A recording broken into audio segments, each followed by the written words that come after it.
9.9 लाख लाडक्या बहिणी ज्या आहे अपात्र ठरणार आहे. साहेब, या संदर्भात यापूर्वीही क्लॅरिफिकेशन आलं आहे.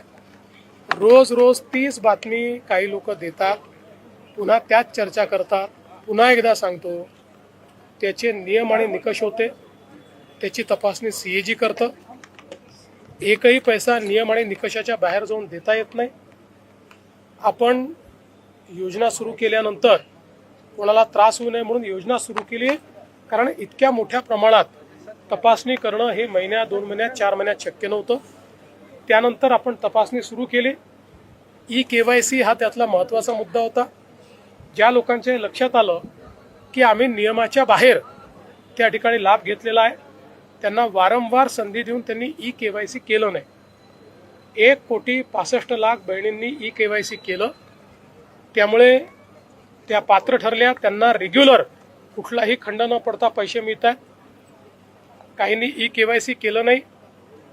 अनेक लाखो बहिणींचं त्या ठिकाणी असं लक्षात आलं की इन्कम टॅक्स पेई परिवार आहे, आपल्या याच्यात इन्कम टॅक्स पेई चालत नाही. कारण ही योजना ज्या बहिणींना मदतीची गरज आहे, आधाराची गरज आहे, किंवा ज्यांना स्वतःच्या पायावर उभं राहायचं आहे त्यांच्याकरता आहे. त्यामुळे त्याही जे काही लाभार्थी होत्या त्यांना आपण त्या ठिकाणी वगळलं. काही आपल्याला कल्पना आहे पुरुष लाभार्थी होते, त्या पुरुष लाभार्थ्यांवर तर आपण कारवाईच करतोय, त्यांच्याकडनं वसुली देखील आपण करतोय. काही सरकारी कर्मचारी होत्या, आता कदाचित त्यांनी सगळेच अप्लाय करतात म्हणून करून टाकलं, पण त्यांच्यावरही मला असं वाटतं की थोडी शिस्तभंगाची कारवाई ही करावीच लागेल. आणि म्हणून आता हा जो आकडा आलेला आहे 100% व्हेरीफाईड आकडा आहे. आणि या बहिणींना जोपर्यंत आमचं सरकार आहे तोपर्यंत लाडक्या बहिणीचे पैसे मिळतच राहतील.